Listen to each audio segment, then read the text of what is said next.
de sobran manejan que los días están consagrados a diferentes planetas.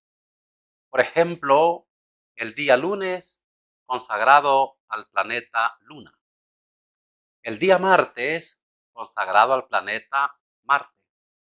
El día miércoles consagrado al planeta Mercurio. El día jueves consagrado al planeta Júpiter. El día viernes consagrado al planeta Venus.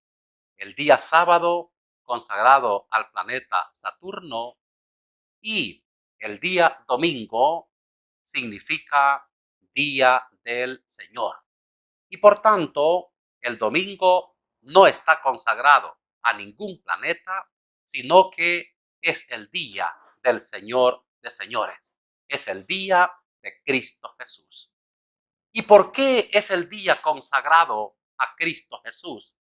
Porque es el día en que el Señor resucitó. Es el día en que el Señor se burló de la muerte, se burló del sepulcro.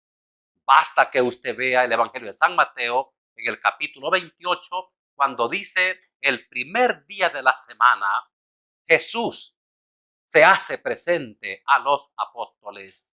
Esto mismo acontece también en el Evangelio de Juan, en el capítulo 21, donde Jesús se hace presente a los apóstoles que están a puertas cerradas por miedo a los judíos, y no estaba Tomás.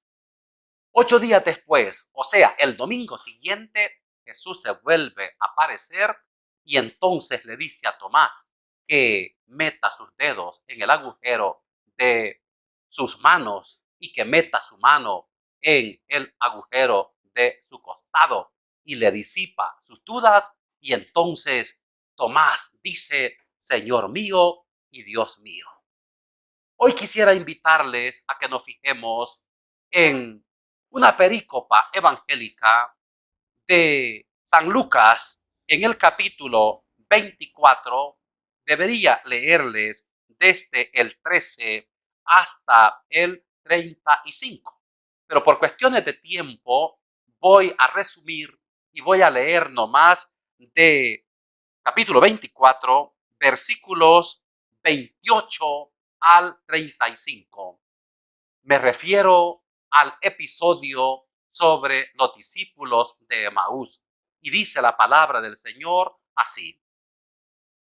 Al acercarse al pueblo a donde iban, él hizo ademán de seguir adelante, pero ellos le rogaron insistentemente, quédate con nosotros, porque atardece y el día se ha inclinado. Entró, pues, y se quedó con ellos. Sentado a la mesa con ellos, tomó el pan, pronunció la bendición, lo partió y se lo iba dando. Entonces se les abrieron los ojos y lo reconocieron, pero él desapareció de su vista. Se dijeron unos a otros, ¿no ardía nuestro corazón en nuestro interior cuando nos hablaba en el camino y nos explicaba las escrituras?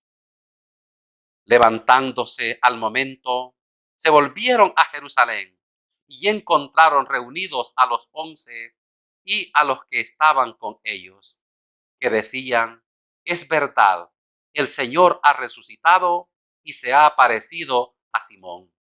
Ellos, por su parte, contaron lo que había pasado en el camino y cómo lo habían reconocido al partir el pan. Palabra del Señor.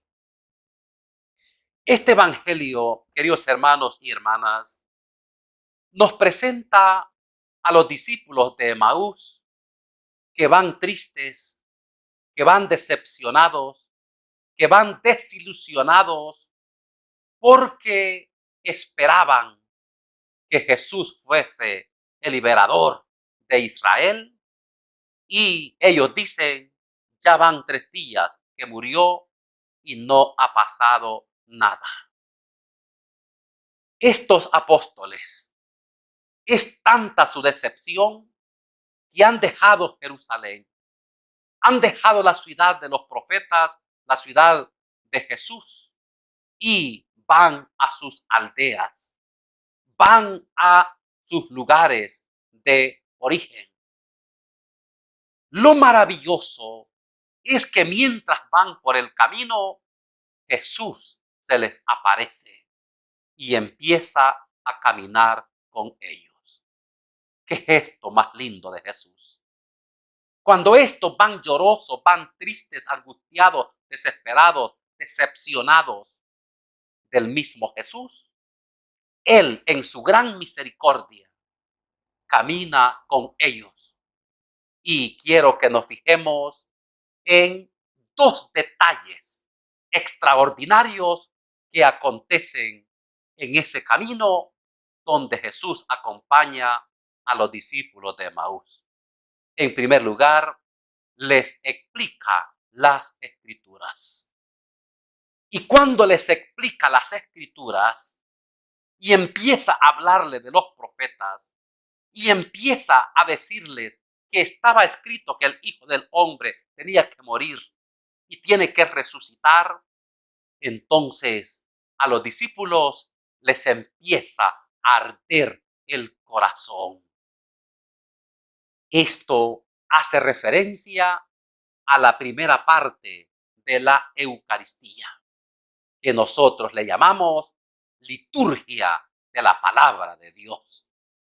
Dichosos ustedes, hermanos y hermanas, que no se excusan domingo a domingo para ir a la iglesia, para dejarse instruir por la palabra de Dios y hacer vida lo que dice el Salmo 119, verso 105. Lámpara es tu palabra para mis pasos, luz en mi camino. Para hacer vida lo que dice Mateo 4:4, no solo de pan vive el hombre, sino de toda palabra que sale de la boca de Dios. Para hacer vida lo que dice el Evangelio de Juan 5:39. Escudriñad las Escrituras, porque a vosotros os parece que en ellas tenéis vida eterna. Y por último, para vivir a plenitud, lo que dice 2 Timoteo 3:16. Toda Escritura es inspirada por Dios y es útil para corregir, para instruir, para santificar, para ser bueno y para salvar al hombre. Hermanos y hermanas, qué maravilloso tener fe en Dios y creer en su palabra, que es la que nos va iluminando, la que nos va guiando en este mundo para irnos identificando con Cristo Jesús. Pero hay un segundo elemento. Dice la Biblia que Jesús se queda con ellos en su casa, parte el pan. Y mire qué extraordinario.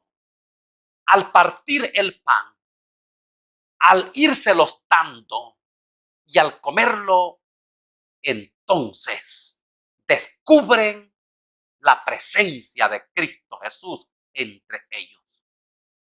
A esto la iglesia le llama liturgia eucarística. La misa es tan fundamental, tan importante, porque según el Evangelio es allí donde los discípulos de Emaús descubren a Jesús. Y también es allí donde ustedes y yo descubrimos la presencia del Señor entre nosotros. Entonces, hermanos y hermanas, tiene mucha razón en el Evangelio lo que llamamos la institución de la Eucaristía. Es decir, Jesús instituye. Jesús quiso quedarse bajo las especies del pan y el vino. Basta que usted vea el Evangelio de San Mateo en el capítulo 26, Lucas en el capítulo 24, Marcos en el capítulo 14, Juan en el capítulo 6, 1 Corintios capítulo 11, textualmente nos dicen que en la última cena Jesús levantó un pedazo de pan y dijo: esto es mi cuerpo que será entregado por ustedes. Levanta una copa llena de vino y dice: esta es mi sangre que será derramada por ustedes. A eso, y solamente a eso, se le llama la institución de la Eucaristía, no por ningún papa, no por ningún cardenal, sino por el mismo Cristo Jesús. Segundo, hay lo que conocemos como la práctica de la Eucaristía. Basta que usted vea despacio el libro de los Hechos 2:42, donde la primera comunidad cristiana o los apóstoles se reúnen para 4 cosas. Dice el texto: acudían asiduamente, 1, a la enseñanza de los apóstoles; 2, a la convivencia; 3, a las oraciones; y fíjate, 4, a la fracción del pan, o sea, a la Santa Misa. Me da mucha pena y me da mucha lástima de muchos hermanos que dicen que no han encontrado en la Biblia que hay que celebrar la Eucaristía.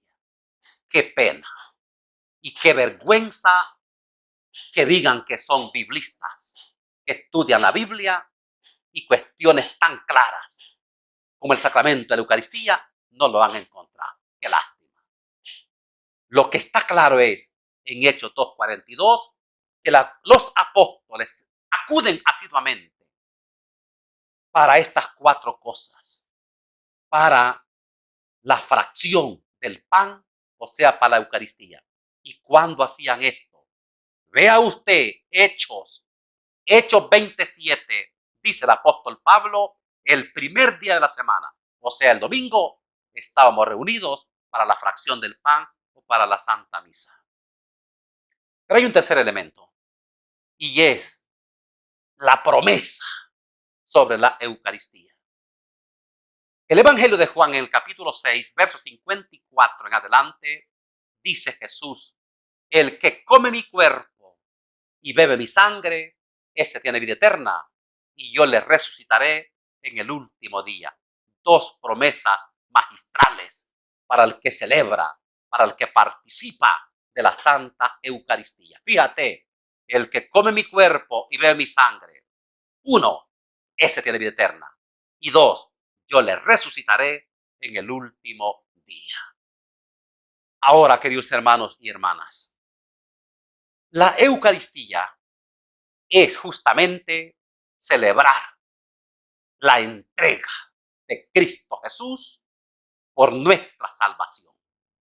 Cuando Jesús levanta un pedazo de pan y dice: esto es mi cuerpo que será entregado por ustedes, esto hace referencia a su entrega total en la cruz. En la cruz Jesús se entrega y quiere quedarse bajo las especies del pan y el vino para hacer o para concretizar lo que dice Mateo en el capítulo 28: y yo estaré con ustedes todos los días hasta el fin del mundo. Quiero terminar haciendo referencia a que si la Eucaristía es la celebración de la entrega de Jesús, es volver a actualizar el sacrificio de Cristo Jesús en la cruz, entonces usted y yo debemos estar en misa como estuvo María al pie de la cruz. ¿Y cómo estuvo María al pie de la cruz? No estaba desmayada, no estaba en el suelo y algunos le estaban dando norte con un diario. No, dice el Evangelio que estaba en pie. Estaba como una mujer combativa, una mujer luchadora, una mujer fuerte, una mujer guerrera. Así tenemos que ser los cristianos. Los que celebramos la Eucaristía, tenemos que ser como la Santísima Virgen María, viendo cómo Jesús se retuerce entre aquellos duros clavos, pero en pie, firme, en lucha, combativos. Segundo, debemos estar como Juan el discípulo amado. ¿Y cómo estaba Juan, el discípulo amado? Dispuesto a recibir una misión. Y por eso desde la cruz Jesús le dice: hijo, he allí a tu madre; mujer, he allí a tu hijo. Y desde ese momento el discípulo se la llevó a su casa. Celebrar la Eucaristía es también estar dispuestos a aceptar una misión de Jesús en este mundo. Tercero, debemos estar como el buen ladrón. ¿Y cómo estaba el buen ladrón al pie de la cruz? Juan capítulo 19, dispuesto a recibir el perdón. Y desde la cruz, Jesús le dice: de cierto te digo, hoy mismo estarás conmigo en el paraíso. Qué grande es la misa. Es el lugar donde aprendemos de María a estar firme, en pie de lucha. Es el lugar donde aprendemos de Juan a recibir una misión. Y es el lugar donde aprendemos del buen ladrón a recibir la salvación, la vida eterna. Quiero felicitar hondamente a todos y a cada uno de ustedes que siguen creyendo firmemente en el Evangelio, que nos dice que Jesús está presente en el sacramento de la Eucaristía y que, al igual que los discípulos, les reconocemos al partir el pan. Que el Señor les bendiga abundantemente hoy y siempre.